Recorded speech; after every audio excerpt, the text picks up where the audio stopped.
मध्य प्रदेश की राजनीति एक बार फिर राघौगढ़ परिवार के इर्द गिर्द घूमती नजर आ रही है। कांग्रेस के वरिष्ठ नेता और पूर्व मुख्यमंत्री दिग्विजय सिंह के छोटे भाई लक्ष्मण सिंह एक नई पहल के साथ प्रदेश की सियासी फिजाओं में हलचल मचाने को तैयार है। सामाजिक समरसता पदयात्रा के जरिए लक्ष्मण सिंह प्रदेश के हर विधानसभा क्षेत्र में एक दिन का पड़ाव करने वाले हैं, लेकिन यह यात्रा जितनी सामाजिक सरोकारों की बात कर रही है, उतनी ही राजनीतिक सवालों को भी जन्म दे रही है। कांग्रेस से निष्कासित होने के बावजूद लक्ष्मण सिंह की यह पहल क्या महज एक सामाजिक संदेश है या फिर किसी नई राजनीतिक दिशा की ओर इशारा? यह यात्रा जहां एक और समाज में एकता और समरसता की बात करती है, वहीं इसके राजनीतिक निहितार्थों पर भी गहराई से नजर रखी जा रही है। कांग्रेस के सीनियर नेता लक्ष्मण सिंह मध्य प्रदेश में शुरू करेंगे एक नई पदयात्रा। लक्ष्मण सिंह की सामाजिक समरसता पदयात्रा से एमपी की सियासत में नई हलचल। लक्ष्मण सिंह की प्रदेश व्यापी यात्रा पर विधानसभा में जाएगी। लक्ष्मण सिंह की पदयात्रा का सामाजिक एजेंडा ऊंच नीच खत्म हो, समाज एक हो।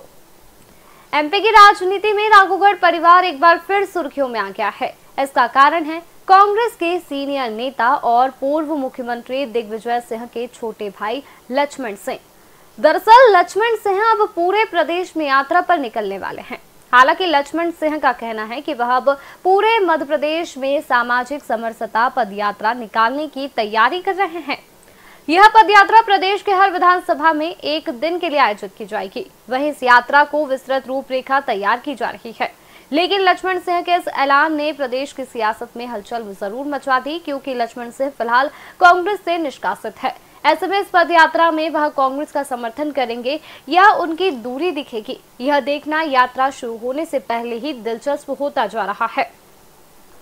लक्ष्मण सिंह ने साफ कहा है कि इस यात्रा का उद्देश्य समाज में एकता और समरसता का संदेश फैलाना है। हम चाहते हैं कि कोई ऊंच नीच ना रहे, हर समाज साथ चले। हालांकि लक्ष्मण सिंह ने स्पष्ट किया है कि यात्रा पूरी तरह गैर राजनीतिक नहीं है, लेकिन इसमें किसका साथ मिलेगा और कौन इससे दूरी बनाएगा, यह साफ नहीं। गौरतलब है लक्ष्मण सिंह को कांग्रेस पार्टी पहले निष्कासित कर चुकी है, कई बार पार्टी लाइन से हटकर बयानबाजी कर चुके हैं।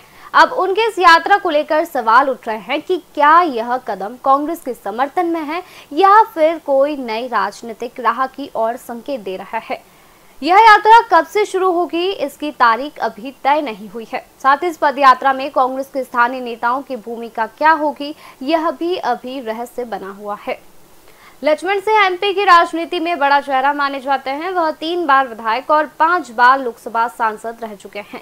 खास बात यह है कि वह कांग्रेस के साथ साथ बीजेपी में भी रह चुके हैं, लेकिन फिलहाल लक्ष्मण सिंह किसी पार्टी में नहीं है। ऐसे में उनकी पदयात्रा के ऐलान ने एमपी का सियासी पारा जरूर गरमा दिया है, क्योंकि इस यात्रा से क्या निकलने वाला है यह तो वक्त के गर्द में छिपा है। लेकिन लक्ष्मण सिंह की इस घोषणा से सियासी पंडितों के साथ साथ राजनीतिक दल भी एक्टिव जरूर हो गए होंगे।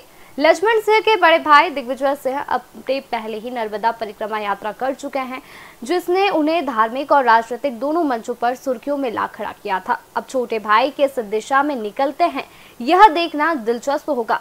प्रदेश की सियासत में जहां एक और कांग्रेस और बीजेपी आमने सामने है, वहीं लक्ष्मण सिंह की यह सामाजिक समरसता पदयात्रा क्या कोई तीसरा मोर्चा खोलने की शुरुआत है या फिर यह केवल समाज सेवा का एक प्रयास?